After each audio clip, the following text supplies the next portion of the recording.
میں، عشر قرآن میں، عزت قرآن میں، عظمت قرآن میں، برکت قرآن میں، طہارت قرآن میں، تقوی قرآن میں، پاکیزگی قرآن میں، بندگی قرآن میں، نماز قرآن میں، روزہ قرآن میں، زکات قرآن میں، حج قرآن میں، اور کیا ہے؟ اور آگے جاؤ تو اصول زندگی قرآن میں، ماں کا ادب قرآن میں، باپ کا ادب قرآن میں، استاد کا ادب قرآن میں، پیر کی پہچان قرآن میں، بہن کا ادب قرآن میں، بہن کی عصمت قرآن میں، بہن کی عزت قرآن میں، بہن کا مرتبہ قرآن میں، پھوپھیوں کا مرتبہ قرآن میں، چاچیوں کا مرتبہ قرآن میں. ارے قرآن ہے کیا؟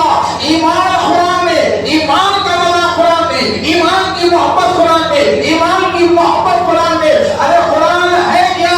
تو قرآن پکار دے دیتا ہے کہ اے بندے مجھے صرف پیپر کی ورق والی کتاب پر سمجھنا. قرآن ہے کیا؟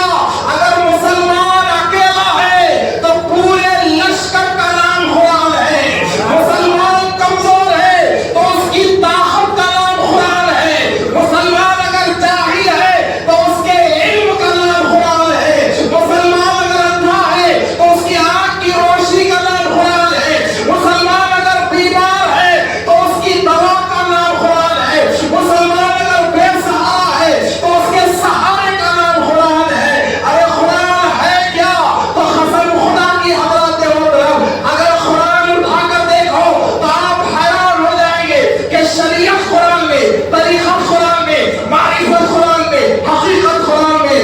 اور بھی آپ قرآن دیکھنا چاہتے ہیں تو عشق کی نظر سے قرآن دیکھو میرے دوستو. عظمت مصطفیٰ قرآن میں، رفعت مصطفیٰ قرآن میں، رحمت مصطفیٰ قرآن میں، بشریت مصطفیٰ قرآن میں، قرآنیت مصطفیٰ قرآن میں، حقیقت مصطفیٰ قرآن میں، پرواز مصطفیٰ قرآن میں، پیدائش مصطفیٰ قرآن میں، طاقت مصطفیٰ قرآن میں، نظر مصطفیٰ قرآن میں، زبان مصطفیٰ قرآن میں، سماعت مصطفیٰ قرآن میں، قلب مصطفیٰ قرآن میں، علم مصطفیٰ قرآن میں، صبر مصطفیٰ قرآن میں، حقیقت مصطفیٰ قرآن میں، معرفت مصطفیٰ قرآن میں، معجزات مصطفیٰ قرآن میں، کمالات مصطفیٰ قرآن میں، جمالات مصطفیٰ قرآن میں، جمالات مصطفیٰ قرآن میں، اہل بیت مصطفیٰ قرآن میں، روح مصطفیٰ قرآن میں، زلف مصطفیٰ قرآن میں، نبی کے مسکراہٹ قرآن میں، مصطفیٰ کا سجدہ قرآن میں، نبی کا سویا قرآن میں، نبی کا اٹھنا قرآن میں، نبی کا بیٹھنا قرآن میں، نبی کا حج کرنا قرآن میں، نبی کا کنڈے مارنا قرآن میں، مصطفیٰ کا میدان جنگ میں ٹھہرنا قرآن میں. ارے قرآن ہے کیا؟ قرآن ایک طرف شریعت ہے تو دوسری طرف الف لام میم کے الف سے والناس کی سین تک سارے کے سارا نعت مصطفیٰ ہے.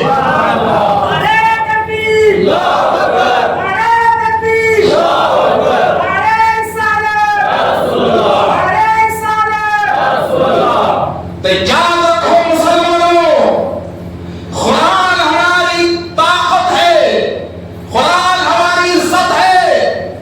اللہ نے مسلمانوں کے ہاتھوں میں قرآن جیسا تیز دھار ہتھیار رکھا ہے. اللہ نے مسلمانوں کے سامنے قرآن جیسی لازوال طاقت رکھی ہے. اللہ نے مسلمانوں کے سامنے قرآن جیسی ایک مضبوط دیوار کو رکھا ہے. اللہ نے مسلمانوں کے لیے دنیا سے بچنے کے لیے قرآن جیسی چار دیواری کو رکھا ہے. مگر افسوس کہ مسلمان قرآن کو تہم جہلم زیارت تک محدود کر دیا تو وہ حفاظت کی دیوار ختم ہو گئی، وہ ہمت والا دل ختم ہو گیا، وہ دور کی دیکھنے والی نظر ختم ہو گئی، وہ اچھا سننے والے کان ختم ہو گئے، وہ میٹھا بولنے والی زبان ختم ہو گئی، وہ ظلم کے سامنے ٹھہرنے والی ہمت ختم ہو گئی جب سے قرآن پڑھنا ہمارے گھروں میں ختم ہو گیا. میرے دوستو تھوڑا دیکھو، غور کرو. ایک چیز میں آپ کو بتاتا ہوں، غور کرنا. بڑی بڑی کتابیں آئی ہیں، بڑی بڑی کتابیں، لکھنے والے بڑے بڑے پروفیسر، لکھنے والے بڑے بڑے سائنسدان، ہے نا، لکھنے والے بڑے بڑے سائنسدان، بڑے بڑے پروفیسر لکھنے والے. کبھی ناسا سے کوئی کتاب آئی، کبھی اسرو سے آئی، کبھی فلاں سے آئی، کبھی فلاں سے آئی، ہے نا. تو جتنے کتابیں آ رہی ہیں، ہزاروں سال پرانی بھی کتابیں دیکھ لو، ریسرچ تو ہر کتاب جو ریسرچ پر مشتمل ہے وہ کتاب اپنا تجربہ بتاتی ہے. تجربہ کیا کہ 2020 میں ایسا ہو گیا, 1920 میں ایسا تھا, 1930 میں ایسا تھا, 1857 میں ایسا تھا, اب 2025 میں ایسا ہے. یہی بولتی نا کتاب. کیا ہو گیا کتاب بولتی, کیا ہے کتاب بولتی. کیا ہونے والا ہے کوئی کتاب بولی آج تک, کیا ہونے والا ہے کوئی لکھا, اندازہ بیان کیا گیا ایسا ہو سکتا ہے. چونکہ پہلی بار ایسا ہوا تھا تو ایسا ہوگا, ایک امید ایک اندازہ رکھا گیا. مگر آج تک کوئی کتاب مکمل بھروسے سے یہ نہیں بتائی کہ آگے کیا ہونے والا ہے. مگر مسلمانوں اپنے مقدر پہ ناز کرو کہ اللہ تبارک و تعالیٰ نے قرآن جیسا ایک چشمہ ہمیں ایسا دیا ہے کہ اس قرآن میں اگر ہم دیکھیں تو کیا ہو گیا بھی قرآن میں ملے گا, کیا ہو رہا ہے وہ قرآن میں ملے گا, آگے کیا ہونے والا ہے وہ بھی قرآن میں ملے گا. تو دنیا بڑی دوربین اللہ نے ہمیں دی ہے کہ بندے تجھے دنیا سے ڈرنے کی ضرورت نہیں ہے. کیا ہو گیا ہے دیکھنا ہے تو قرآن دیکھ لیں. اب کیا چل رہا اس کا جواب ہونا ہے تو قرآن سے اس کا جواب لیں, قرآن سے اس کا جواب لیں. اور کیا ہونے والا ہے وہ بھی تجھے قرآن بتائے گی, وہ بھی تجھے قرآن بتائے گی.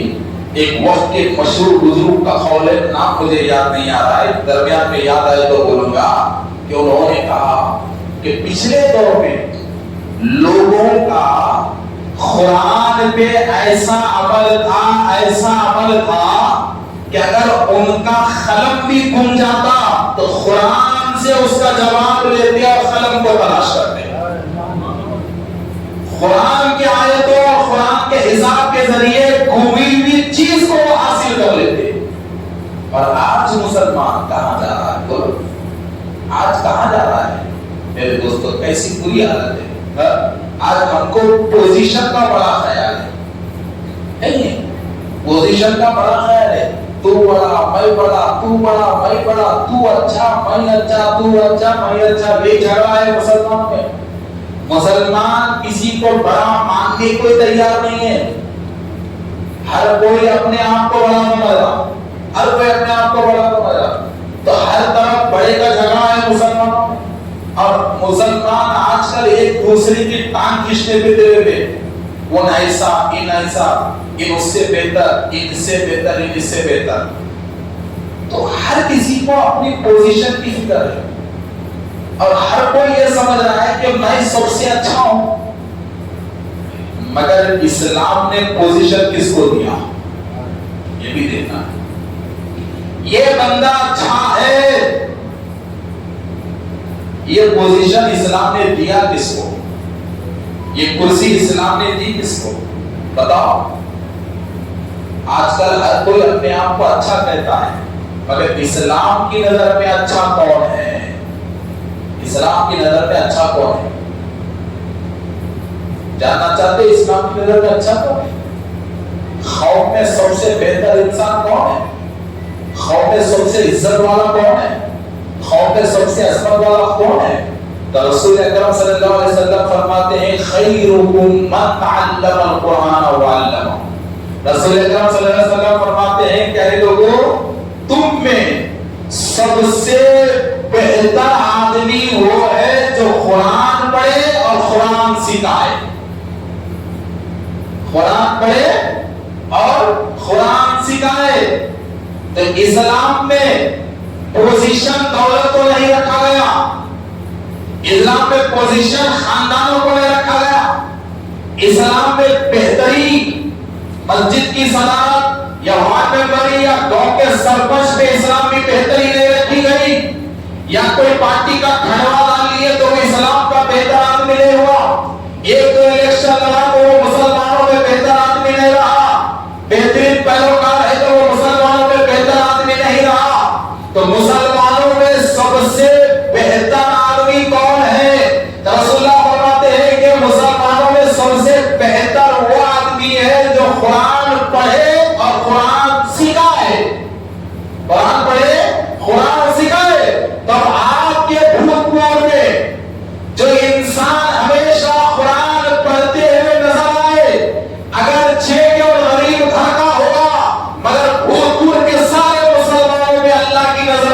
سے بہتر ہے، وہ اللہ کی نظر میں وہ سارے مسلمانوں میں سب سے افضل ہے، وہ اللہ کی نظر میں سارے مسلمانوں میں وہ سب سے بڑا ہے، اس لیے کہ مسلمانوں میں بڑائی دولت کی نسبت سے نہیں، یہ قرآن کی نسبت سے ہے۔